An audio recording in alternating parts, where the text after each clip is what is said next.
Good afternoon, cult members, and welcome to Pop Culture Cult. I'm Sean. I'm Janice. And this is our our movie review, not trailer reaction. We've been doing a lot of those, too. This is our movie review of A Beautiful Day in the Neighborhood, starring Tom Hanks. Right. As Mr. Rogers. Right. As Raj. As Raj. As which his was wife calls him. Hilarious. One of the things I want to talk about to start off with was I've watched Mr. Rogers, but it wasn't a thing when I was a kid that it was a super I'm super excited about watching it. We live in Arizona. I grew up in Arizona, so we had a show here called Wallace and Ladmo. That was my go-to show, and Looney Tunes, and so that was my childhood and kid stuff. So I know of like Sesame Street and Mr. Rogers and Buzzer the Clown. I know all that, and Captain Kangaroo, but they weren't in my regular rotation of stuff. Right. So he's considerably younger than I am. So. There is some truth to a lot of that, but that also prefaced my view of this movie, because I don't have the emotional connection to Mr. Rogers that, say, someone like maybe you do, or somebody else who. Right. Right. How do you feel about this movie? I loved it. I think we already discussed this. I loved this movie more than you did. Yes. Because I do have the emotional connection. So, this is not a movie about Mr. Rogers. This is not Won't You Be My Neighbor, which was a movie about Mr. Rogers. It was a documentary about this. Yeah, right. Yeah. This is a movie about Lloyd Vogel. There we go. We'll get it out. Words are hard. Who was a writer for Esquire magazine, and in the late 90s, so definitely towards the end of Mr. Rogers' stint on TV, Esquire said, we want you to go do this little puff piece about Fred Rogers for Are You a Hero? Something like that. Heroes issue. Yeah, Heroes issue. Yeah, they were going to do a bunch of different heroes, and they were going to do one on Mr. Rogers. So, 400 words, nothing big. And it's a true story. So Lloyd was going through some issues, working out some personal stuff. Some emotional issues. Yes. And kind of the effect that Mr. Rogers had on him and healed him. Yeah. And totally. And so he ended up writing this, what'd they say, 10,000 word story on Fred Rogers, which we got out of the movie and both said we need to go find this this article now. So that's the synopsis of this movie. It's very Matthew Rhys, who plays Lloyd Vogel, does an amazing job just with his face. He starts off the movie and his face is just all scrunched up all the time, and his eyes are very angry, very sad, and angry. And by the end of the movie, his face is all relaxed and his eyes are smiling and he's happy. One of my favorite parts of the movie is it's not really a spoiler. It's at the end, but it's not really a spoiler for the movie. But he's telling his wife that he wants to stay home and that take care of the baby so she can go back to work as a lawyer. And he makes the joke of, baby's name was Gabriel or something like that. Yeah, Gabe. Yeah. And he's like, me and Gabe talked about it. We agree. You're going back to work. That was his not a joke. Baby is like a month old. Yeah. That wasn't a joke that he would have made early on, because he hadn't. He kind of held the baby like this all the time. What is this thing? He held it and he took care of it, right? Yeah. It was this. And then by the end of the movie, the baby is in a baby carrier strapped on to the front of him, and they're walking in the park. Yeah. It's so the story that they tell here, that I think a lot of people were maybe surprised when it first came out. Now, to be fair, we missed this over Thanksgiving weekend because of just the holiday. Only so much we can watch, and there's only so much we can watch, and sometimes our kids would like to see us occasionally, especially over Thanksgiving. But I think a lot of the narrative going into this movie was this is Tom Hanks playing Mr. Rogers, and that's what this movie is about, Right. and that's what you're really going to go see. And they kind of maybe started off in the beginning of marketing, kind of having that narrative. Yeah, very because much. Matthew Rhys is not a big name, and Chris Cooper, who plays Matthew Rhys' father, isn't a big name. I mean, they're great actors, but they're not A-list. You're going to go see this movie because they're in it kind of people. Right. You're going to watch this movie because Tom Hanks is playing Mr. Rogers. Right. And Yep. then, so having that narrative kind of, I think maybe helped this movie get going, which was correct, a correct way of marketing it. But once we got into the movie, I'm like, Tom Hanks is really a supporting character He in is. this. Yeah. And Matthew I Rhys think, is the lead. and I really think that he is. For me, for at least for part of this movie, I struggled at times with Tom Hanks because I can only see Tom Hanks. I can't see him as Mr. Rogers. And then there's times where I'm like, he looks like and kind of has he wasn't doing an impersonation of Mr. Rogers. He was playing Mr. Rogers. Right. And there was times where I kind of got lost into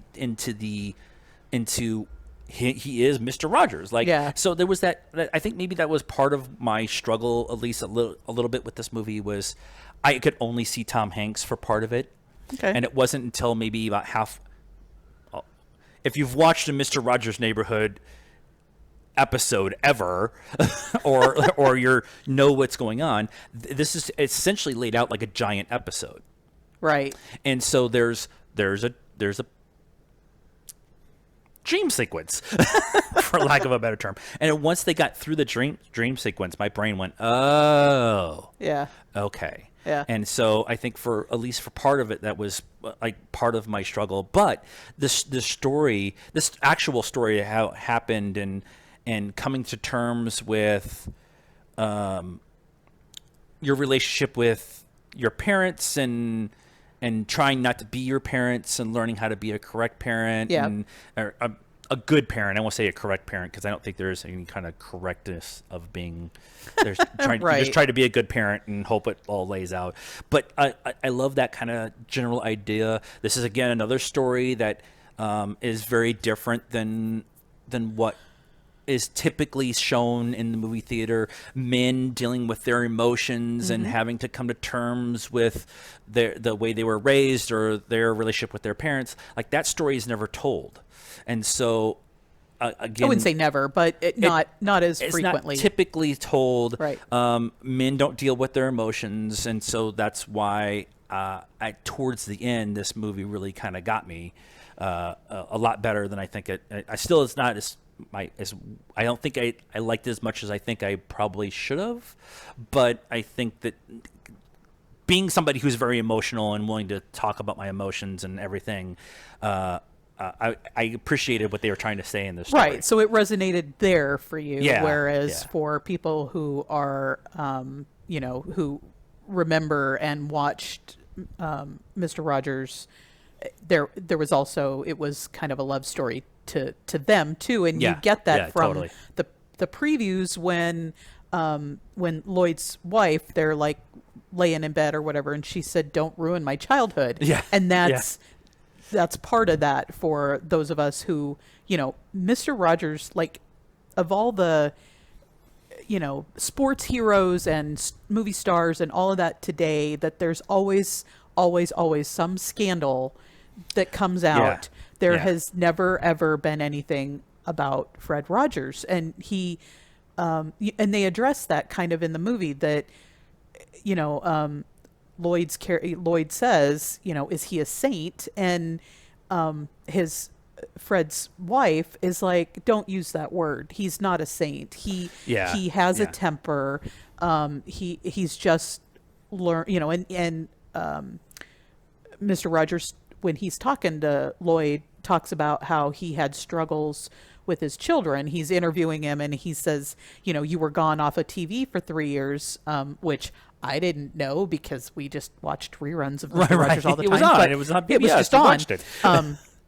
But apparently he was gone, not making new stuff for about 3 years because they were struggling with their teenage children, and they didn't go into it deeply about what happened. But obviously, teenagers, if you've ever had them, are a special they're a special struggle onto yes, yes, onto they themselves, are. and and they address that. So he wasn't a saint, but he learned to deal with that, and then kind of shared that with others to help them, whether children or adults, help them learn to deal with stuff that's either currently going on in their lives or things in the past that they're still struggling with. I really liked how they kind of talked about how, you deal with some heavy subjects for kids. And that was a kind of a nice reminder, because there's not a lot in this modern age of children's programming that's actually trying to deal with that stuff. Right. And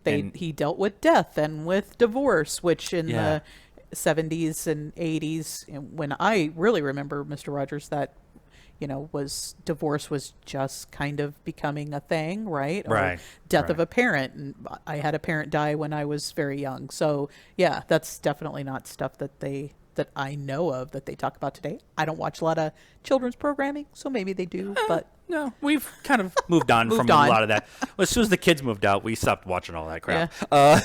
And I call it crap because a lot of it's not really good right now.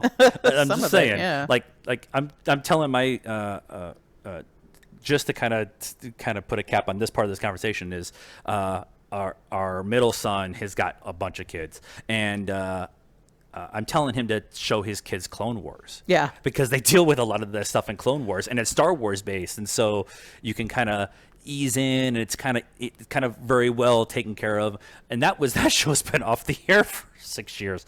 That's why most kids shows suck. We need to bring back Mr. Rogers. He's in cryo freeze, right?